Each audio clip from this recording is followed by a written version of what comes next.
Well, we already heard this morning Proverbs 18, verse 24, and only one verse each, because that's sort of how Proverbs go a lot of times. It says, one who has unreliable friends soon comes to ruin, but there is a friend who sticks closer than a brother.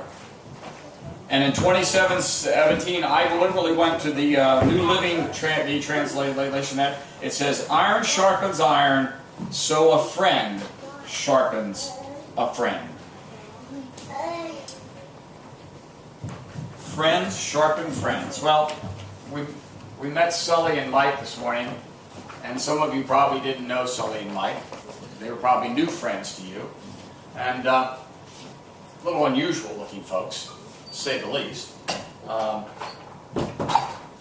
this will do what I want, but it probably will not. It did the last time.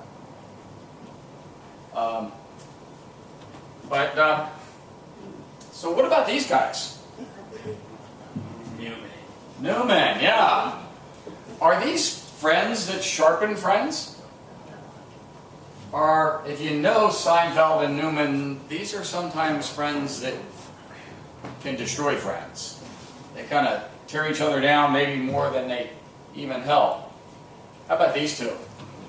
Most everybody knows them, probably two of the most iconic friends. Daily bread. Huh? Usually those two are daily bread. I was going to say, we actually have those people here. One of them just walked out, and the other one isn't here this morning.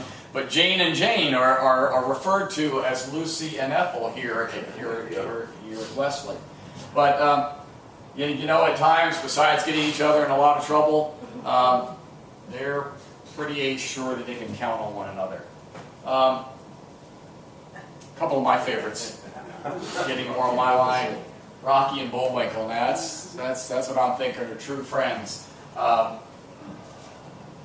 of the opposites attract thing here. You know, the little and the big, and you know, the squirrel and the moose, and the kind of good guy, bad guy type of thing almost, and all. Kind of gives you an idea of friends and what friends are and how that works through. And this. Yet in each of those cases, sometimes those friends didn't sharpen each other as much as maybe they brought each other down. You know, in the several weeks or months that we've talked about this series, you know, about finding the answers we need for life in the Bible. You know, we look around and we go, yeah, but the Bible's just some old dusty book. It was just a few months ago we did a series on that.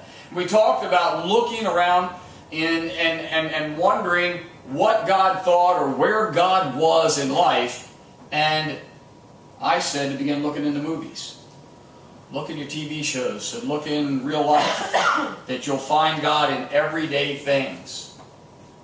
So we looked in The Lion King, we looked in Blind Side, and we looked in Courageous and The Man of Steel and some others. And well, today we're at Monsters University, and that's the new one that's out. Monsters Inc. may be one you've already seen, and the kids seem to really like those monsters.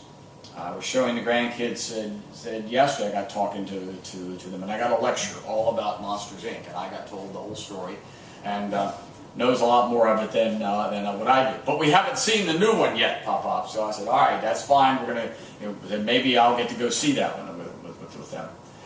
But there's these reoccurring themes that always come when I talk to people about relationships, or particularly friendships. And it doesn't matter whether they're young kids or whether they're middle age or older or whether college age. That sometimes these same issues seem to come up. And when we talk about friends, let's talk about relationships in general. Because that's what a friendship is. It's a relationship. And you know, I hear things that, you know, in fact I sometimes hear that, you know, I'm not sure that we are friends because we don't always act like it. So, you know, so are we friends or aren't we friends? And how do I know if they're really my friend or not? You know, the other side of it that I often hear is that I often hear that term friend thrown out pretty casually. Sometimes it's thrown out as casually as we throw out love. And that seems to diminish the relationship. Oh, they're my friend. Well, what do you know about them? Well, not much. Well, you know, we don't use the word acquaintance anymore.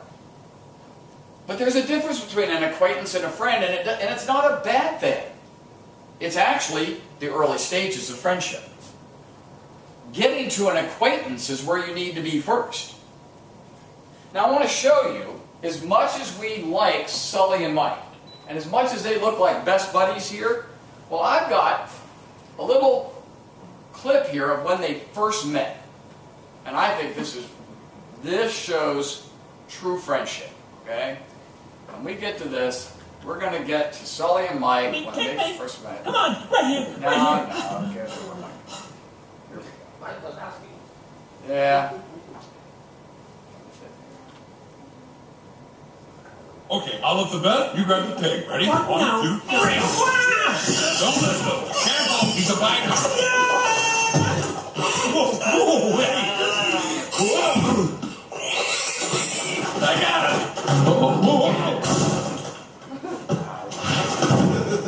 That was awesome. What am I doing? James B. Sullivan. Mike Wazowski. Listen, it was quite delightful meeting you and whatever that is, but if you don't mind, I have to study my scaring. You don't need to study scaring, you just do it. Really? I think there's a little more to it than that. But hey, thanks for stopping by. Let go of that! My pig! Ooh, ooh, ooh, I know, pick me, over here. Ooh, ooh, I know the answer. Pick me. Come on, right here.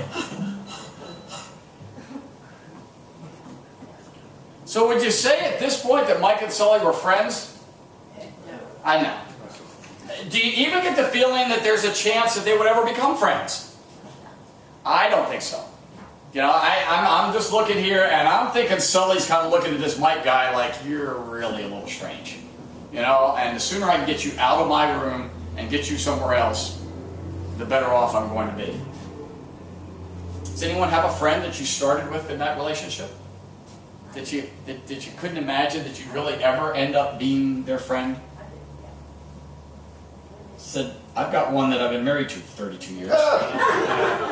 We actually kind of laugh about it because it's interesting because apparently she was sure and I was sure it would never be marriage, but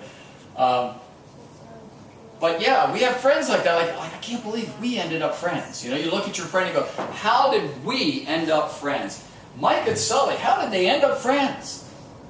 This whole idea, they started as acquaintances that really weren't in any big hurry to get to see each other again.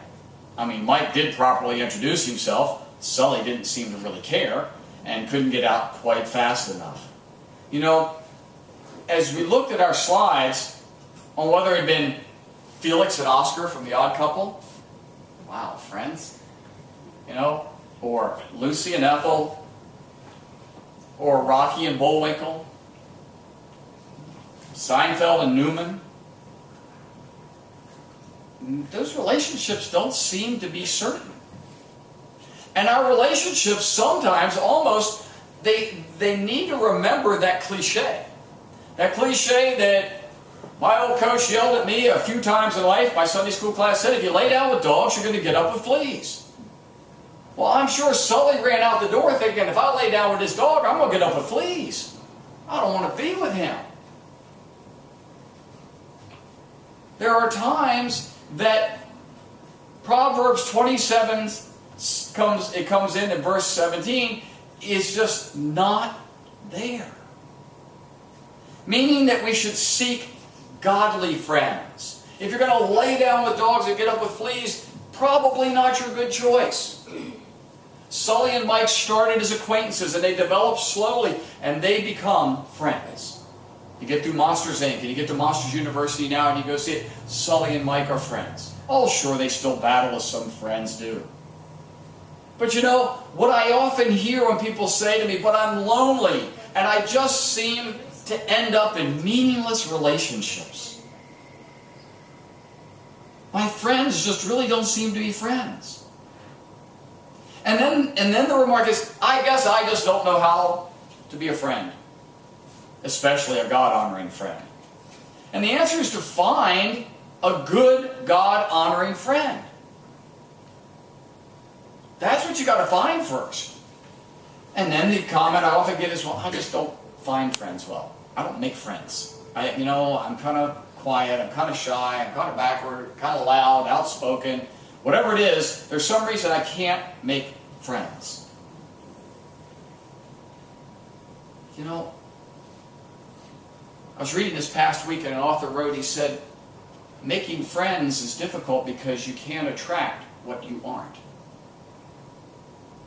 You can't expect to attract what you are not. In dating friendships or relationships, did you ever think that maybe you should have developed a friendship before the intimate relationship?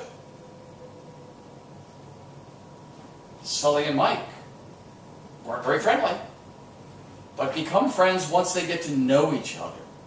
Did you ever think that maybe if you developed these friendships not only in a godly way, but in a much more deliberate way to make sure it was godly, that you'd be surprised that when 3 months down the road you found out that you had nothing in common, it no longer was the end of the world and you couldn't believe that you had committed to this person to this point and found out that you were so different and you really aren't going to work out. Wow. I mean, when was the last time you just helped somebody move something? Whether it be all their furniture to a new house or something in their yard. Wayne read this morning, he says it was simply this, that friends are, that iron sharpens iron. Or in one translation, steel. And for those of you who have worked with knives, know that you take a steel and you take the knife and you work it on the steel. And I remember as a kid the first time I saw that and wondering, why is that guy beating that knife on that metal stake? That's going to make it dull. Doesn't seem to make sense. Well, it was the way in which he was taking it on that steel that didn't make it dull, but made it sharp. We have to be willing to take action. We have to be willing to step up and be a godly friend before we can expect to get godly friends. We need godly friends that sharpen us and don't dull us and don't bring us down. We need to be willing to take action. In the book of John, Jesus says it's this way. When you obey my commandments, you remain in my love, just as I obey my Father's commandments and remain in his love. I have told you these things, that you will be filled with joy. Yes, your joy will overflow. He says, this is my commandment, that you love one another in the same way I have loved you. And I'm sure what was going on is people were going, well, we're not really sure what that really means. He said, there is no greater love than to lay down one's life for one's friends. Now, we use that a lot for our police and fire. We use that a lot for our military. And we think that that means, gee, does that mean I have to go out and step in front of a car to save my friend? Well, it could. But laying down your life for a friend can be much closer to reality than actually having yourself physically die for them. Are you willing to set aside a certain behavior that interferes with your relationship? Are you willing to set aside your calendar that's crammed full of 1,000 things to drop something and go be a godly friend for someone who needs it? That's laying down your life for a friend. Are you willing to take your prayer time and pray for someone that you truly believe is probably hopeless? But yet, but Lord, my prayer time is so limited, and I've just given up on Joe. He just, Doing with that, I took a phone call this morning while waiting with the mission team about a young man that I've been working with for 3 years now. This morning he's sleeping on somebody's porch. I'm sorry, he's passed out on somebody's porch.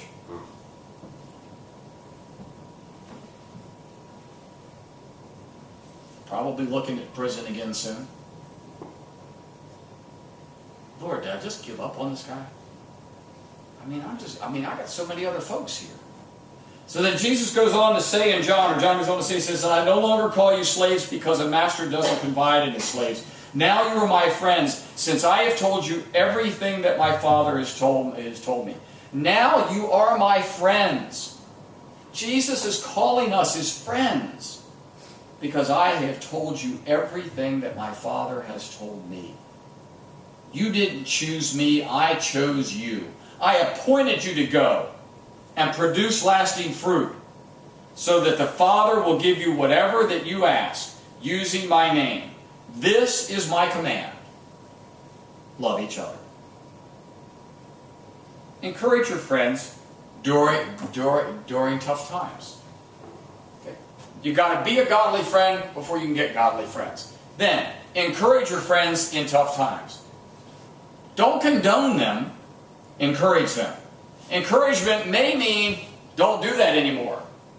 You can't keep going on in this way. You are not sharpening me or anyone else. You are dulling your relationship with God. Have you ever looked at an acquaintance, not a friend, but an acquaintance, and simply said, well, I'll pray for you? And they look at you, and maybe you don't get a very good response. Well, why would you do that? I'm long past what God will do. I don't buy any of that God stuff anyway. That's okay. I'm going to pray for you. Have you ever, Wayne said one of the verses this morning was one of his favorites, the iron sharpened irons. Have you ever shared a Bible verse with an acquaintance?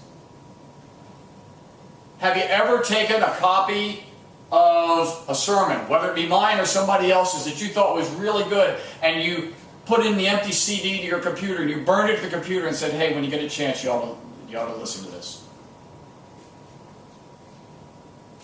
It kind of did something to help help me out. You know, I'll let you listen to it. I'm not going to preach to you. Not going to editorialize. You don't want to listen to it, that's fine. You know, the cost of a CD. Did you ever invite them to church? Ooh, I'm not sure I want to invite that person to church. They may not fit in. You know, I feel good. I'm not sure that's really a concern here about whether people fit in or not. I think we're really pretty comfortable with whoever walks in the door. However, there can be those who don't feel as comfortable. These are godly friend behaviors. These are behaviors that will help you find godly friends. Encourage each other. That's another step. You've got to encourage. And as you encourage, when conflict arises, here's the next step. When conflict arises, and it will, whether it's in a friendship, in a marriage relationship, in a dating relationship, conflict will arise in the church. Ephesians 4:7 says to not let the sun go down in your anger. Now that's something a lot of us have heard. And I don't know about you, but I would say that's not always true in my life.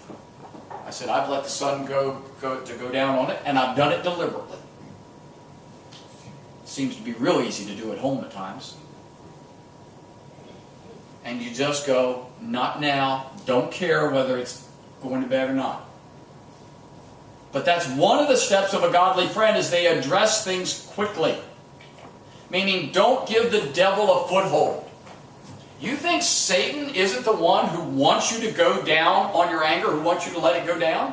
Do you think that's not giving them a foot in the door to break up a godly relationship, to convince you then that that other person, that other friend, is the only friend that you have? Recently heard a young lady find out that she was pregnant and not married. And she had just left her live-in. And after she left him, she found out she was pregnant. The week before that, she had decided that she had finally gotten her life together, and she was going on her own, and life was going to be good, that she didn't need this guy who seemed to be not sharpening her, dragging her down. Within the next week, she was back with him. And her comment was to some of her friends was, who else is going to love me? Really? You're 19. Really? Where does that come from? And all the godly friends on the Facebook lined up. We're so happy. We're so proud. We're so glad. It's so wonderful. Oh my gosh, you're going to have a child. And it is. The option to not have that, to have that child is not an option to me, and I've said it in the past. God gave the life. We are responsible for the life. Agree or disagree with me, that's fine. That's my belief in what God says. And that part is right. It is a blessing, and she will become responsible, I hope, and become a mom. And maybe he will become a dad. But did we have a relationship where iron was sharpening iron? If we did, she wouldn't have left anyway. Satan wants his foot in the door, and he wants you to believe that there's nobody else who'll have you except those people who aren't godly. And finally, the last step of friendship is you got to have one primary friend. And it may be cliche to some, but it's biblically, spiritually correct. Your one primary friend must be Jesus. It's got to be. It's got to be above everything else. No one other than God can be number one. Because if he is your primary friend, when it comes time to sharpen, man, you got the toughest iron to sharpen you. Because you're going to go to Jesus every time and say, I'm feeling dull, and I need to be sharp.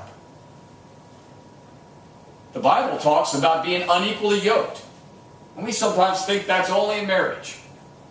That means we put a man and woman in a relationship and one is Christian and one is not. That's what God means about unequally yoked. He said that's not a good thing. He doesn't say it can't happen, but he says it's not a good thing. If you are yoking yourself with friends who are unequal from your beliefs, it's not going to sharpen you unless you sharpen them. And there may come a point at which you may have to say, as Jesus told the disciples, shake the dust from your sandals and move on. Come back another time, but today they don't hear the word. Walk away. Sully opened the door, told Mike, get out. In Monsters University, they're best friends now. But there was a point at which Mike had to get out. Mike wasn't doing anything for Sully but bringing him down.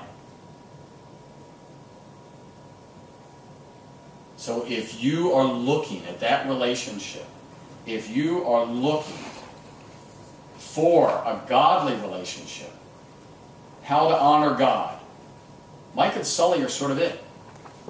Take your time. If you are not a Christian, this may be a little hard to understand. Because if you are a Christian, the first thing you're going to do is look at those four things and say, which one of those do I need to work on?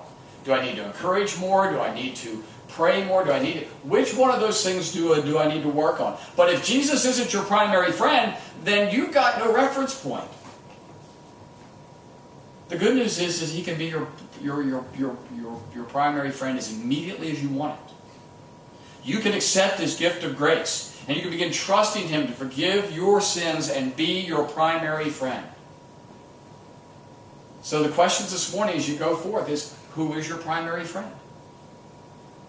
And if it isn't Jesus, then how do you find out what that bottom line is? How do you have someone that sharpens you when you feel the most dull, when you feel the most lost?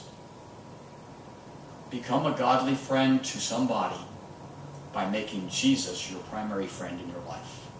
Amen.